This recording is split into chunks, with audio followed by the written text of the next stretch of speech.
mbokk yi ñu ngi leen di gërëm di leen sant ni ma ko waxee léegi ci bi ñuy door waxtaan bi dañoo daje woon tey pour waxtaan ci tolluwaay réew mi nag yaatu na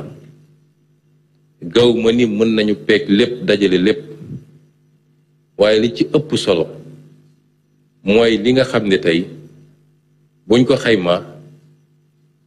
mën naa layal lan moo tax réew mi doxul wala lan moo tax réew mi dox te loolu mi ngi jëm ci koom-koomu réew mi ngi jëm ci kopparu réew mi ngi jëm ci gafaka réew mi ya ci des yëpp nag dina ñëwaat ci yeneen waxtaan yoo xam ne dinañ ko yaatal moo tax waxtaan wi ñu tënk ko ci ñaari poñ mooy ñun bi ñëwee ci réew mi lan lañ fi fekk ci koom ci alal gu Sénégal moom ci koppar lan lañ fi fekk rawatina nag ci yenn aspect yi yenn anam yi mooy bor bi ndax xam ngeen ni réew yi dañuy leb ni nit ñi di rebe waaye leb boobu dañ ko war a teg ci ay charte lu ko mooy rek mun na sànkam réew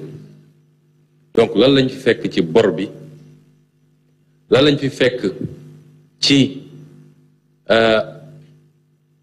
matadi ci wàllu xaalis mooy yow la nga soxla pour tabax sa kër daanaka téeméer la waaye li nga am yow te moom ko juróom-ñeent fukk la ñu ne la dox diggante juróom-ñeent fukk ak téeméer nag ngay def ba feccali ko loolu lan lañ fi fekk ci réew mi waaye mu am ñetteelu poñ boo xam ne ci alalu réew mi la ci loo xam ne dañoo waxtaanoon ak suñuy naataango ñu nangul ñu mën a leb lu ëpp li ñu waroon leb xaalis boobu ñu àppaloon ko ne waruñu koo laal fii leeg 2024 jotul waaye ñu ñëw bu fekk ne xaalis boobu nee na mes ñetti poñ yooyu mooy gën a fës ndax li mu wundu ci nekkinu réew mi dafa bëri moo tax damay jox Al Amin Lo mi nga xam ne mooy jëwriñ bi nekk secrétaire général gouvernement mu faram-fàcce leen liñ fi fekk ci poñ yooyu nga xam ne moom laa wax léegi monsieur le ministre ñu ngi lay jox kàddu gi. jërëjëf monsieur le premier ministre juróomi weer ci ginnaaw peuple sénégalais yenn nañu yan woon yan ñeneen mooy président Bassirou Diomaye Faye booy yanu nag baax na nga xam lin lay yan lan la looloo tax projet bi ci boppam li ko tax a jóg mooy jubal jubbanti kon nag bu dee loolee la tax a jóg buñ lay yan dara da nga xool ndax lan lay yan ànd naag la nga foogoon ci lan la fa bàyyil looloo tax président de la république joxe dogal ministre des finances ne ko yónnil inspection générale des finances mu xoolal ma juróomi at yu weesu wi alalu réew mi nan lañ ko yore woon ak li ñu fi bàyyil ndax la ñëkk ci dossier passation de service yi mooy joxlante lenge yi ndax li ñu fi bàyyil mooy li nga xam ne ni mooy dëgg loolu nag dafa méngoog li nga xam ne ni Sénégal d'accord na ko ànd kook yeneen pays yi mu bokkal Union économique monétaire ouest africaine mooy ñi bokk franc CFA daanakaam Sénégal am na loi boo xam ne ni jël na ko ca loi bi li muy wax mooy lii heure bu nu amee président bu keneen remplacé ci ñetti weer yi nga xam ne ne topp na ci prestation de serment mooy jël na lenge yi war naa saytu koppari réew mi war naa saytu budget bi war naa saytu bor yi te loolu lépp dafa war a nekk ci benn rapport bu gouvernement di préparer jox ko Cour des comptes et Cour des comptes am na ñetti weer pour fësal ko pour ñëpp xam li ci ne loolu nag ñi ngi ci ndax ñetti weer yi pour inspection générale des finances liggéey na ci joxe na rapport bi liñ ci gis moom lañ leen di sottil fileek ñu koy tas jub-jubal jubbanti bi li ci son excellence le président de la république teg mooy lii mooy lépp leer goo xam ne sunu digganteeg askan wi la sunu digganteeg ñi niy jëflanteel bitim réew ñi nga xam ne seen kóolite tax nañu indi seen alal ci biir réew mi loola tax itamit bu nu tolloo fii ñu toll war a jël aw sas yanu ko dafa baax ci ñu xam lan moo xew régler compte yi ba mu leer pour mën a xam fu nu jëm ndax loolu dañ ko soxla pour li ñu war a tabax ëllëg ànd koog askan wi muy projet bi ñu teg ko ci yoon woo xam ne ni dëgg la démarré ni ko premier ministre waxe dëgg ci lay wëye te bis bu yàlla dogalee mu jeex ci dëgg lay doon looloo tax itamit lii président santaani premier ministre jox ko ndigal ministre mi ñu doxal ko day mbir moo xam ne ni day wax ne fii la ñuy déparé gaa loolu kenn du ne yoon wu yomb la ndax bu doon yoon wu yomb mën naa am ñi fi jóge def ko yoon wala wax ne mën naa jur lu ne waaye lu mënti jur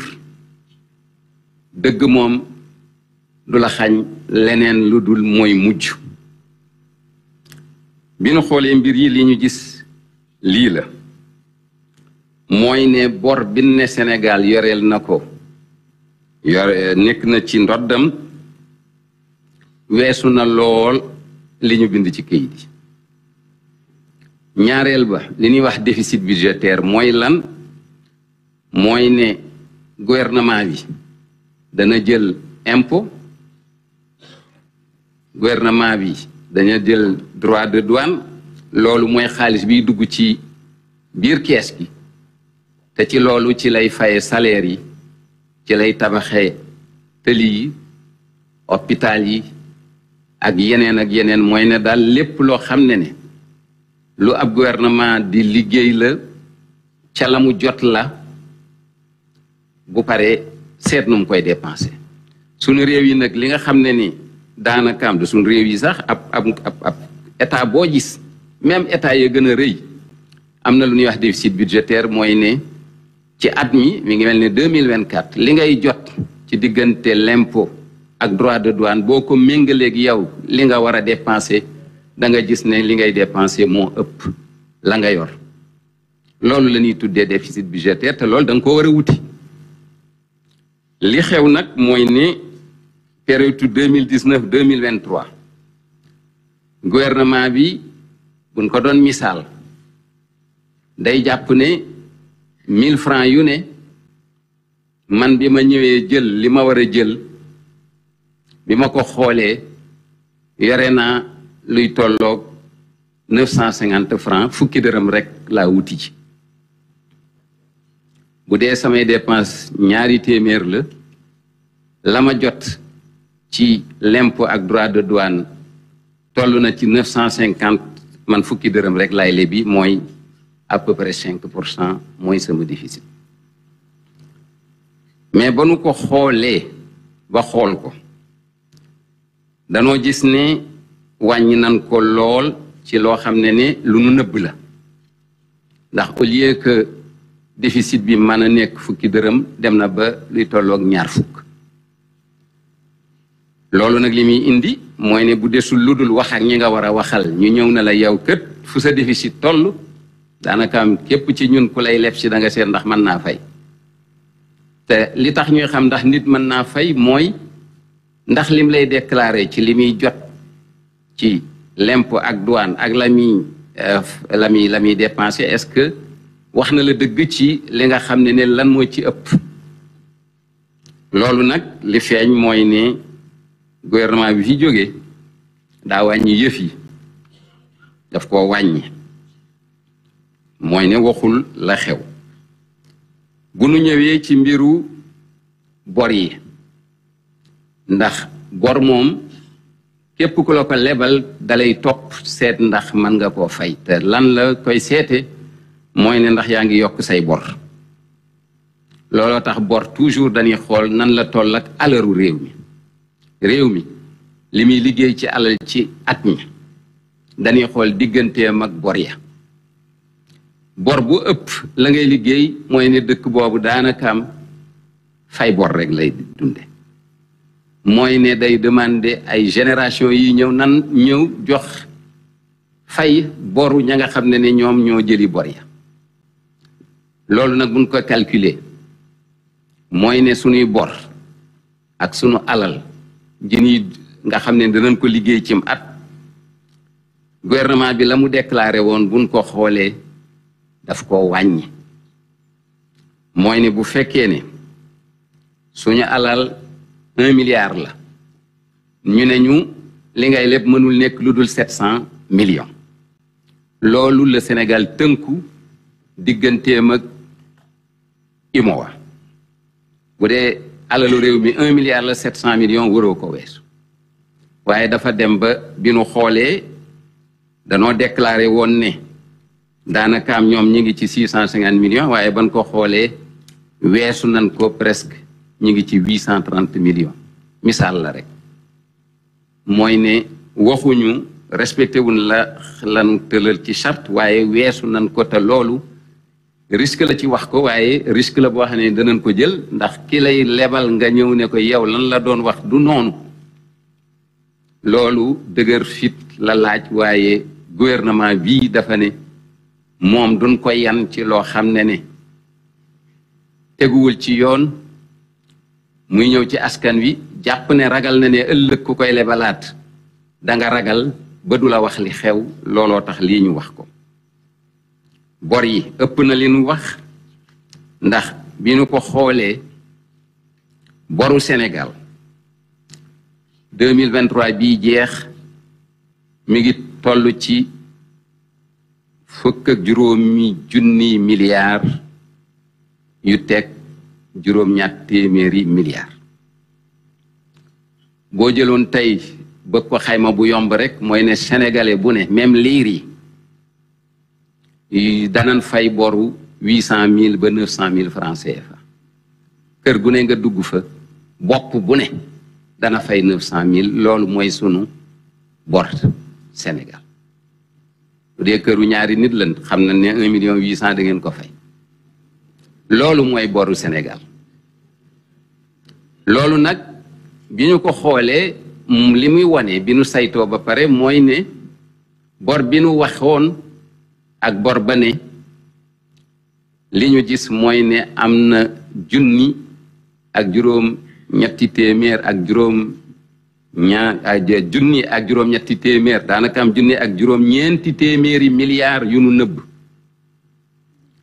junni ak juróom-ñeenti téeméeri milliards francs CFA yoo xam ne kenn déclaré wu ko. fu mu jógee mooy ne rek am na gaa engagement bu ñu jëloon ak ñi nuy seqal àdduna muy bailleur de fonds yi Fonds monétaire international Banque mondiale ñoom dañ lay wax sa budget comme yow da ngaa yori bor comme sa déficit budgétaire mën naa dem lu ëpp dayoo da ngay d'accord ak ñoom wax leen ne at mu ne lii laay lebi waaye nag boo leen waxee ne lii laay lebi il faut nga respecter ko weesu nan lan waroon a leb waaye boo ko bindee ñu gis ko binduñu ko. loolu nag boo ko xoolee yemul rek ca la ñuy leb yi banques yi sax bokk nañ ci ndax ñoom itamit lebal nañ gouvernement bi te kenn déclaré wu ko ci këyit yi daanakam bu fekkee ne li ñuy leb la bitim réew lu toll at mu ne juróom benn téeméeri milliards leb nañ ko te binduñu ko boo xoolee juróomi at yi dana ëpp dana bari lool bu dee la ñuy leb ca banque ya téeméer ak juróom-ñetti fukki milliards yoo xam ne leb nañ ko ci banque yi te waxuñu ko loolu li ko gën a firndeel déggoon ngeen fi coowu gouvernement bi dañ koo bàyyil xaalis bu ne gàññ mu yokk ca dem lebi moom la ñuy wax surfinancement rapport audit bi li mu wane mooy ne surfinancement boobu mooy lan mooy ne daaw gouvernement bi dafa ne woon Fonds monétaire international réew bu nekkee ci ay élection dana jafe nga dem lebi loo mën a dundale saw réew kon nag da ngeen ñuy may ñu leb lu ëpp liñ soxla 2023 FMI ne leen naam ay ca mi ngi toll ci juróom benn téeméeri milliards ak juróom yoo xam ne Sénégal leb na ko ne da koy rënk ba déwén bu déwénee comme élection ñëpp a xam ne dana bari luy xew au moins danaa mën a fay ay salaire danaa mën a fay samay bor danaa mën a bi gouvernement bi ñëwee fekku fa dara mooy ne dépensé nañ ko daaw te nin ko waxee bi ñu xoolee fu mu dugg am na ci loo xam ne gis nañ fu mu dugg loo xam ne awul ci budget am na ci leneen loo xam ne ñu ngi saytu ba léegi fan la jaar li muy wane rek mooy ne coow li fi amoon yéen waa presse bi ngeen dégg ko ci surfinancement bi te am ñoo xam ne dem nan bay yàq lu ne gouvernement bi mënagul woon a wax ndax bala ngaa wax da ngay teg lépp ci yoon dem xool li ngay saytu waaye ban ko xoolee juróom benn téeméeri milliards yoo xam ne buñ ko bàyyiloon gouvernement bi yaakaar naa dana bari lu yomb defuñu ko looloo tax gouvernement bi mu ñëwee dégg ngeen fi coow ne danoo lebi ji nu ñuy def ndax danoo ñëw ne nu dencal nañ leen fi luñ fa fekkul kon nag il fallait que dëkk bi continuer dox ci la gouvernement bi dem lebi ba yenn journaux yi di wax ne ñun danoo commencé bàyyil nañ ñu fi yamuñu ca dancaa yokk déedéet fekkuñu fi dara ci loolu lii nag ku ko wax war nga mën a xam ne am na lum la mën a jural waaye xaaruñu mu jural ñu dara Fonds monétaire international daanaka am ñetti weer yu ne mu ñëw ci réew mi ne la waaw yow de am na lu déggoo woon bu ñuy wax Fonds monétaire international du leneen lu dul ne kuréel la goo xam ne daane ci àdduna bi dëkk yépp lay dem bëgg dëkk bu ne nga régler sa dëkk ci mbiru koom-koom pour que àdduna bi nekk ci jàmm mbiru koom-koom loolee tax a jóg FMI te boo demee yow ba xaw a am tuuti lu la sonal mu ne la man de mën naa la lebal moo gën ngay def loo xam ne dana la yàqal dana yàqal àdduna loolee rôlu FMI Fonds monétaire international Sénégal bi mu dëlee indépendance ba léegi dafay nangu nekk programme ak Fonds monétaire international mooy ne tout le temps di waxtaan ak ñoom mu ñëw fësal ndax waruñu am lu ñuy nëbb Fonds monétaire bi gouvernement bi di ñëw fekk na mu am benn programme ak gouvernement du Sénégal programme bi 2023 ba 2026 la mu am ay charte yoo xam ne da ngeen ciy waxtaan ba jubóo ci ñetti weer wu ne mu ñëw seet si la bu la seet see nga génneel ko li ma wax say bor sa budget sa déficit budgétaire corruption ndax yaa ngi koy xeex leneen ak leneen ak leneen boo paree mu ne la ndax mën nga ko xaatim nga ne xaatim naa ko mu ne la xaatimal signé yónnee ma waat nga ne lii la nga ne waaw waat naa ne lii la nga yónnee boo yónnee mu dem toogat conseil d'administration ñu ne réew mi de lam du waxoon nag ñun def na ko kon nag leen ko waroon a jox pour jàppale ko ñu jox ko ci bor bi gouvernement bi ñëwee amoon na lu toll ci 200 milliards yu nu FMI waroon a jox bi ñu ñëwee mois de juin pour saytu situation bi gouvernement bi dafa ne leen parewuma bàyyi leen dama am lu may xool duma conclure duma leen ñëw jox loo xam ne ay tappale la ngeen dem jox ma ci 200 milliards ak fanweer bu ngeen dellu seene ñun amuñu kàddu te bu boobaa day bari lu muy yàq président de la république décidé ne nee leen waa Fonds monétaire international duñu leen jox kayit yi noonu nan nu bàyyi ñu xool ci lan xool gis liñ gis contrairement li journaux yi di wax du Fonds monétaire a bañ waaye premier ministre wax na ko léegi ci kàllaama français président de la république moo ko décidé ne man mii de duma commencé ci ay tappaleeg ñoom danaa leen wax dëgg gi ci la yónnee ministre des finances ak délégation ñi dem ne Fonds monétaire wax ji mooy ne liñ ñu fi bàyyil wuute naag lañ leen doon jox ci at yi te ñun nag bëgguñu ànd ak yéen ci loo xam ne dañuy commencé di leen wax lu ko sudul noonu ci lan ne duñ ko def ndax buñ ko defoon Fonds monétaire àdduna bi yépp la fi nekkal bis boo ko waxee lu dul noonu day jàpp ne yow mii kenn waru laa wóolu lépp lu mu la mas a lebal man nga dalee ne indi ko tey te du yam foofu dana dem ba ñi nga xam ne ñooy investir Sénégal dana dem ba ñi nga xam ne ñooy lebal Sénégal dañuy dem ba duñ wóolooti Sénégal waaye gouvernement bi dafa ne moom loolu du ca dugg dana wax dëgg gi ñuy doog a seet nu ñuy tabaxaate loolu premier ministre dana ci dellu si FMI ñi ngi waxtaan ak moom waxtaan yi ñëwoon nañ fi ci septembre bi gis ngeen leen génnee ci këyit daanaka xawoon nañ junj lii xew ñun ñoo leen ko wax du lu ñuy xoolal seen bopp ba gisal ko seen bopp gouvernement bi moo jël ne leen lii moo xew danañ dellu siwaat mois d'octobre danañ dellu siwaat mois de décembre loolu nag li muy wan mooy ne il faut am yu nu jotdanti yoo xam ne dañ ko war a corriger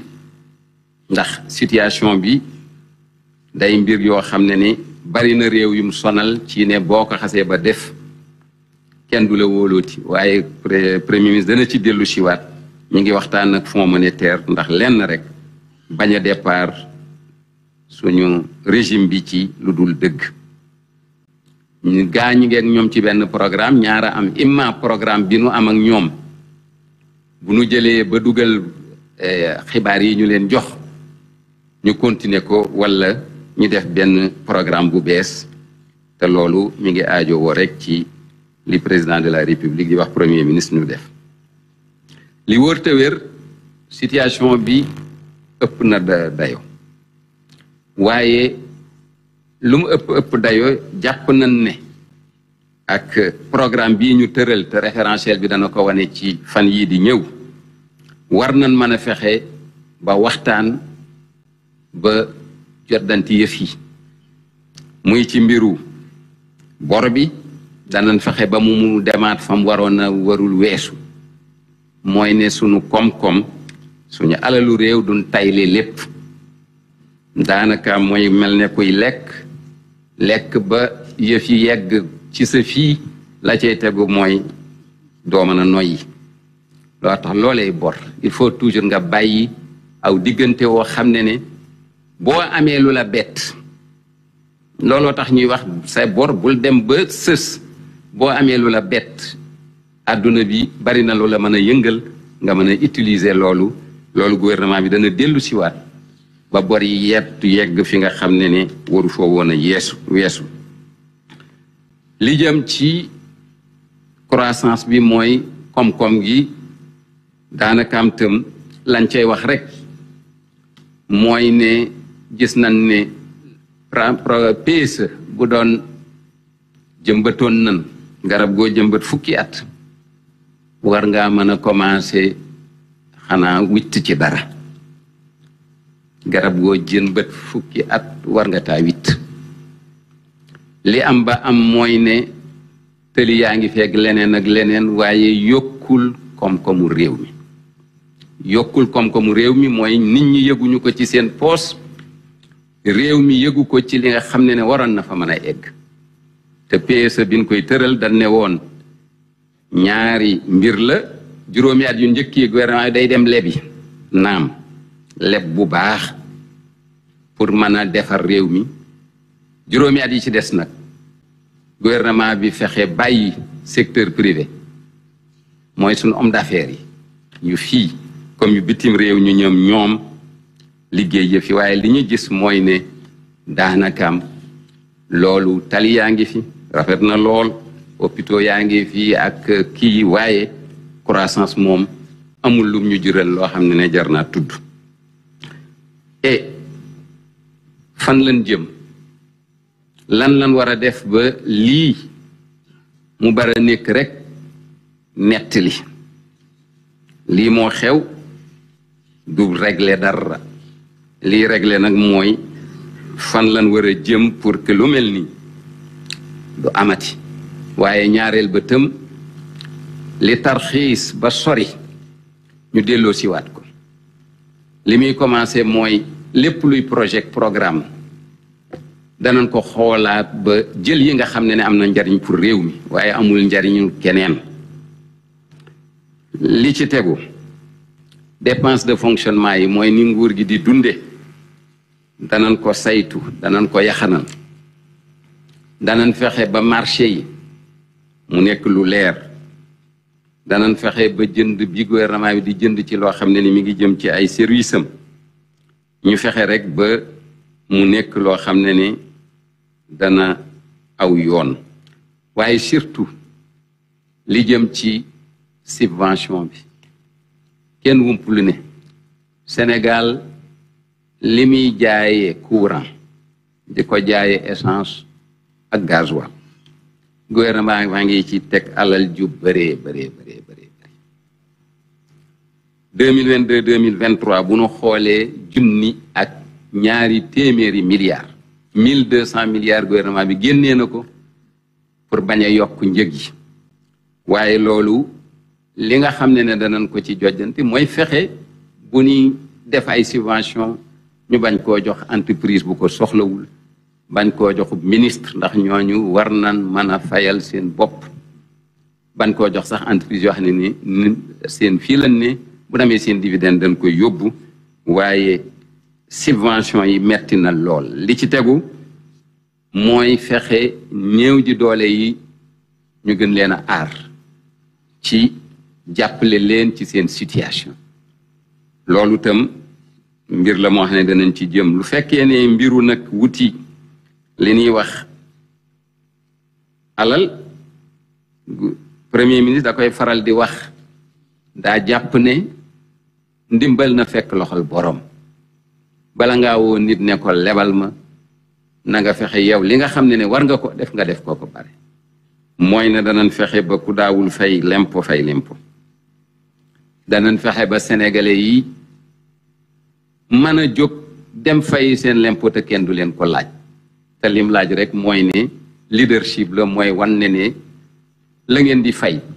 fii laa ko def am nañ yaakaar ne buñ ko defee civisme fiscal dana ñëw ci sénégalais yi loolu daal moo doon fi nu fekk réew mi ndax day mbir moo xam ne leeral ko askan wi baax na ndax aw doxin bu ci soox amee jàngooran ca am daanaka am mel na ne dëkk bu nekkee ci sa tànk il faut que booy dox da nga soox ñun nag loolu lañu fekk fii waxuma benn dëkk waaye ay dégg mu ñoo nekk ci suñuy tànk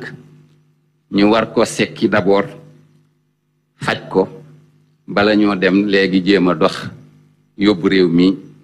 fi ko président de la république bëgg a yóbbu ci ànd ceeg premier ministre lii daal moo doon fi nu fekk réew mi ma delloo la kàddu gi. jërëjëf monsieur le ministre kon mbokk yi